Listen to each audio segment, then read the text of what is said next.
ከሀገሪቱ ኢኮኖሚ ይልቅ ለዜጎቹ ደስታ ቦታ የሚሰጥ ሀገር አይታችሁ ታውቃላችሁ? የሀገሪቱ መሪ በገዛ አንደበቱ የኛ ስራ ዜጎቻችን ደስታ ሳይጎድልባቸው ቀን በቀን በፍስሐ ተሞልተው እንዲኖሩ ማድረግ ነው ሲሉ የሚደመጡበት። እውነት አይመስልም አይደል?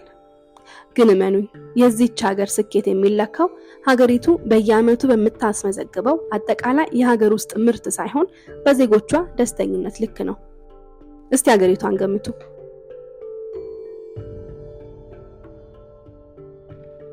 በሰሜን ሂማሊያ ተራሮች በህንድና ቻይና መካከል የምትገኝ ትንሽዬ ሀገር ናት። ህዝቧ 1 ሚሊዮን አይሞላም። እያወራን ያለነው ቡታን ስለተባለች አስደናቂ ሀገር ነው። እስከ 1974 እንደ አውሮፓውያን አቆጣጠር ቡታን ሙሉ በሙሉ ዝግ ነበረች። የሌላ ሀገር ዜጎች ወደ ሀገሪቱ መግባት አይችሉም። ለጎብኚዎች፣ ለጋዜጠኞች፣ ለበጎ አድራጊዎችም ሳይቀር ዝግ ነበረች። ለመጀመሪያ ጊዜ የሌላ ሀገር ዜጋ ቡታንን የረገጠው በ1974 የወቅቱ የሀገሪቱ ንጉስ ንግስናቸውን በተቀበሉበት ወቅት ነበር። ዛሬም ድረስ ግን ቡታንን የሚጎበኙ ጎብኚዎች ቁጥር በሀገሪቱ መንግስት ገደብ ተጥሎበታል። እሱም ብቻ ሳይሆን ቡታንን መጎብኘት ውድ ነው። በቀን ከ250 እስከ $300 ድረስ ያስከፍላል። የዚህ ምክንያታቸው የሚጠነቀቁለት ባህላቸው በመጤዎች እንዳይበረዝና በግሎባላይዜሽን አሉታዊ ተጽዕኖ እንዳይደርስበት ነው። ዓለም የዘመኑ ስልጣኔንና ዘመናዊነትን ለመላበስ ውድድር ውስጥ ባለበት በዚህ ወቅት ቡታን ግን የጥንት ባህሏንና አኗኗሯን ላለመበረዝ ትጠነቀቃለች። እንደ አውሮፓውያን አቆጣጠር በ1972 የቡታን አራተኛው ንጉስ ጂግሜ ሲንጌ ግሮስ ናሽናል ሃፒነስ ወይም አገር አቀፍ የደስታ መጠን የሚል ሐሳብን አስተዋወቁ። የቡታን መንግስት የሀገሪቱን ሀብት ወይም እድገት የሚለካው በጂዲፒ ሳይሆን በጂኤንኤስ ነው። ይህም ማለት በሌሎች የዓለም ሀገራት እንደተለመደው በአጠቃላይ የሀገር ውስጥ ምርት ሳይሆን በአጠቃላይ የሀገር ውስጥ የደስታ መጠን ነው። ይህንንም ለመለካት 4 መንገዶችን ይጠቀማሉ። ቀጣይነት ያለው እድገት፣ የአካባቢ ጥበቃ፣ የቅርሶች እንክብካቤና መልካም አስተዳደር በሚል አስቀምጧቸዋል። በቡታን ያሉ ትምህርት ቤቶች ሜዲቴሽን ያስተምራሉ፣ የአእምሮ ጤናና ሰላምን ያስቀድማሉ። ፈተና ሲደርስ ተማሪዎች በጭንቀት እንዳይሞሉ በውጥረት ወቅት ራስን የማረጋጊያ መንገዶችን ቀድመው ያሳያሉ። ከ70% በላይ የሚሆነው የሀገሪቱ ክፍል በደን የተሸፈነ ነው። የዚህ ምክንያታቸው ወደ ተፈጥሮ በመቅረብ የውስጥ ደስታን ማስፈን ይቻላል ብለው ስለሚያምኑ ነው። የቡታን ማህበረሰብ ሲበዛ መንፈሳዊ ነው። ከጥንት አያቶቻቸው ሲወርድ ሲዋረድ የመጣ የቡዲዝም እምነት ተከታዮች ናቸው። ይህ እምነት ለነሱ ሃይማኖት ብቻ አይደለም፣ ባህል፣ ወጋቸውና አኗኗራቸው ከዚሁ ሃይማኖት የሚቀዳ ነው። የሀገሪቱ መሪዎች 2 ናቸው።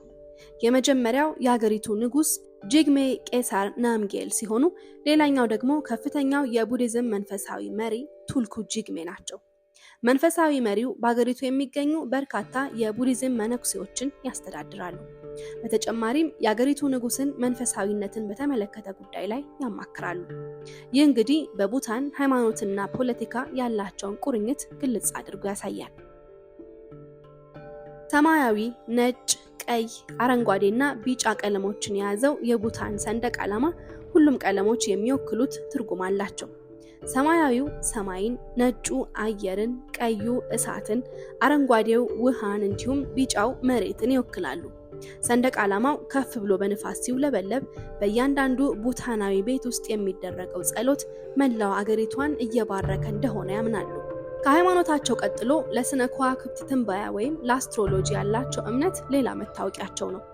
በተለይ በህይወታቸው እንደ ትዳር፣ ቤት መገንባት፣ አዲስ ስራ መጀመር አይነት ውሳኔዎችን ከማሳለፋቸው በፊት የስነ ከዋክብት ትንበያ የሚሰጡ ባለሙያዎችን ማማከር የተለመደ ነው። ሁልጊዜ ሊባል በሚችል ደረጃ የቡታን ህዝቦች ባህላዊ ልብሳቸውን ያዘወትራሉ። የወንዶቹ ልብስ ግሆ ይሰኛል፣ የሴቶቹ ደግሞ ኪራ። ታዲያ ይህ ልብሳቸው በትምህርት ቤት ውስጥ እንደ ዩኒፎርም ያገለግላል። በመንግስት ተቋማት እና ቢሮዎች ውስጥ ይህንን ባህላዊ ልብስ መልበስ መብት ሳይሆን ግዴታ ነው። ቡታናውያን አመጋገባቸው እጅግ ልዩ ነው። ብዙ ቦታ እንደ ቅመም ጣል የሚደረገው ቃሪያ በዚህ እንደ አንድ አትክልት ነው።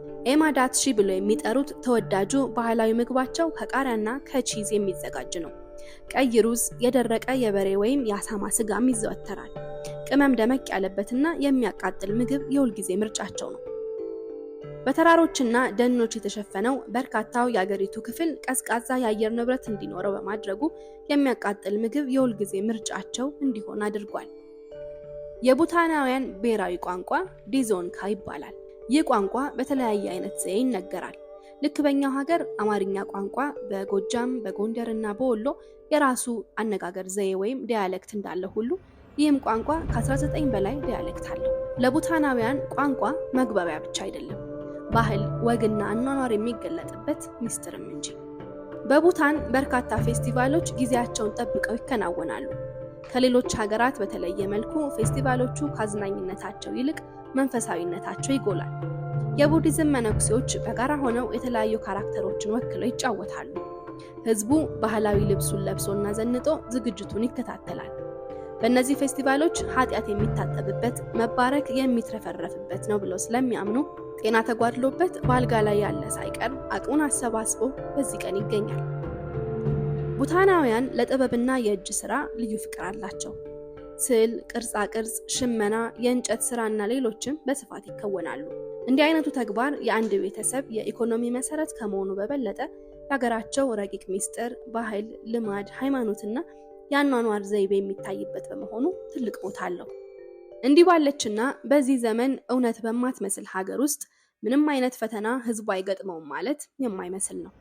ምንም እንኳን የቡታን መንግስት የህዝቤ ደስታ የመጀመሪያው የሚጨነቅለት እንቅልፍ የማጣበት ነገር ነው ቢልም፣ ምንም እንኳን የቡታን ቅጽል ስም ደስተኛው ሀገር ቢሆንም በቡታን ብዙ ችግሮች አሉ። በርካታ የቡታን ወጣቶች ስራ ፍለጋ ወደ ጎረቤት ሀገራት ህንድና ቻይና ይሰደዳሉ። ቴሌቪዥንና ኢንተርኔት በቡታን የተዋወቀው በ1999 ቢሆንም በዚህ አጭር ጊዜ ውስጥም የምዕራባውያን ተጽዕኖ የቡታንን ባህል እየተገዳደረው ይገኛል። በሌላው የዓለም ክፍልም ከፍተኛ ችግር ሆኖ ያለው የባህል መበረዝና መከለስ በቡታንም እየበረታ ነው። እንደ ሌላው የዓለም ክፍል አይሆን እንጂ። ሆኖም ግን ዓለም ከቡታን ብዙ መማር ይችላል። የሌላው ሀገር መንግስት የህዝቡ ደስታ ትኩረት ከሚሰጣቸው ነገሮች ምናልባትም የመጨረሻ ቦታ ላይ ይገኝ ይሆናል። ቡታን ግን ምንም ከባድ ቢሆን ይህን ማድረግ ተችሏታል። ውድ የሀገር ልጅ ቲዩብ ቤተሰቦች ለዛሬ ያሰናዳንላችሁ ታሪክ ይህንን ይመስል ነበር። ከወደዳችሁት ላይክ፣ ኮሜንት እና ሼር ብታደርጉ በብዙ ይጠቅመናል። መሰል ቆንጆ ታሪኮች እንዲደርሳችሁ ይህንን ቻናል ሰብስክራይብ ማድረግ አትርሱ። ሳምንት በሌላ መሳጭ ታሪክ እስከምንገናኝ ቸር ያገናኘን።